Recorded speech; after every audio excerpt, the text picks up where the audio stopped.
La necessitat d'un tancament quan s'acaba una relació. En l'àmbit popular, és molt comú sentir parlar sobre la necessitat de tancar cicles, però com s'aplica en l'àmbit de les relacions? Acabar una relació de parella o amistat suposa una pèrdua significativa per nosaltres. Per tant, amb tota probabilitat, viurem un procés de dol. Aquest procés serà més senzill si tenim una explicació raonable de per què ha passat. Obtenir una explicació satisfactòria per nosaltres ens permetrà tancar la relació de manera psicològicament adequada. Això s'anomena el tancament cognitiu. El tancament cognitiu és la necessitat de trobar una explicació satisfactòria i poder acomiadar-se mútuament de l'altra persona amb pau i harmonia. Quan acabem una relació, necessitem comprendre per què ha passat i així donar-li un sentit dins de la nostra narrativa vital. Aquesta explicació passarà a formar part dels nostres esquemes mentals i en el futur ens ajudarà a explicar, interpretar i predir millor la realitat. Si tenim la sort de tenir un final sa de la relació, amb un tancament cognitiu, podrem accedir a una explicació plausible del per què han succeït les coses. També sentim la necessitat de viure un tancament perquè aquesta explicació ens ajuda a comprendre aspectes de nosaltres mateixos, dels altres i del món que ens envolta. Treballar el tancament de la relació amb l'altra persona ens permet atorgar un significat a la pèrdua que hem sofert i acomiadar-nos adequadament d'una part important de la nostra vida, amb respecte i dignitat, per donar pas a un procés de dol i recuperació. Tanmateix, també pot passar que quan s'acaba una relació l'altra persona simplement desapareix, ens nega una explicació, no ens ho acabem de creure o no comprenem per què s'ha actuat d'una determinada manera. Aleshores, ens quedem amb una devastació emocional i psicològica molt grans. La manca de tancament és una sensació molt desagradable, perquè el no tenir informació impedeix comprendre la realitat.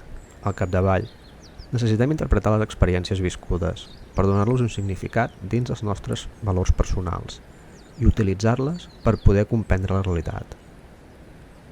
Quan això passa, ens quedem atrapats amb un per què sense resposta, un bucle infinit, que ens impedeix avançar, qüestionant-nos inclús la nostra pròpia percepció, la nostra identitat, els records i els sentits. També pot aparèixer un gran sentiment de culpa que pot arribar a ser molt perjudicial per a la nostra salut mental. Què fer si no hem pogut obtenir el tancament en una relació i sentim necessitar-ho? Per descomptat, no podem i no hem d'obligar els altres a satisfer les nostres necessitats.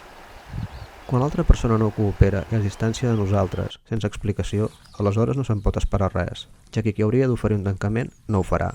Lamentablement, moltes vegades les relacions no acaben de forma madura i el tancament no es completa, quedant-nos sense resposta a les nostres preguntes o sense possibilitat de fer un comiat. Si l'altra persona cau en la incomunicació, el silenci o l'absoluta indiferència, no s'hi pot fer res. Aleshores, hem d'adoptar una actitud sana, acceptar el repte de gestionar la nostra part de responsabilitat. En aquest cas, haurem de ser nosaltres sols els que gestionem la falta d'un tancament. I què fer exactament? Per acabar de resoldre una pèrdua que no té explicació ni ens la volen donar, no queda cap altre que renunciar a aquesta explicació. És dur, és difícil, és injust i és molt dolorós, però si ho reflexionem bé, és el més convenient per nosaltres.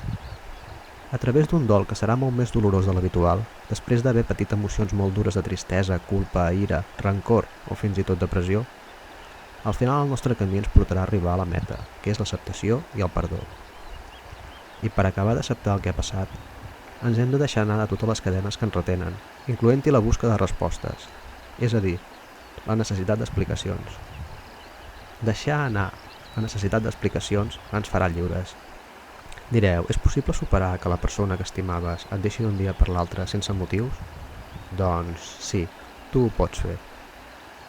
Per alliberar-vos emocionalment i tancar el cicle, si us serveix d'ajuda, una manera de fer un tancament tot sol o tota sola és imaginar la persona i dir-li un missatge de comiat en veu alta, buscant el perdó, la pau i l'harmonia. Per exemple, podeu fer servir aquest text que vaig escriure per fer el meu propi tancament d'una ruptura que no tenia tancament. Simplement llegiu-lo en veu alta i imagineu que li dieu mirant als ulls a la persona que estimàveu i us va deixar. Gràcies per tots els bons moments, Els guardaré com si fossin tresors dins del meu cor. Els mals moments i la ruptura no han sigut un fracàs, ni un error, sinó que ha sigut una experiència per aprendre, per créixer, per ser millor persona en un futur i per poder tenir millors futures relacions. Et perdono, sisplau, perdona'm tu a mi també. Et desitjo el millor. Que es compleixin tots els teus desitjos, que siguis feliç i gaudeixis, que mai et falti de res. I totes les coses bones que et passin sempre em causaran alegria i satisfacció. Gràcies per haver format part de la meva vida. Et duré sempre al meu cor. Gràcies per tot el que vam compartir. Els nostres camins se separen. Ara ja podem marxar en pau i amb harmonia.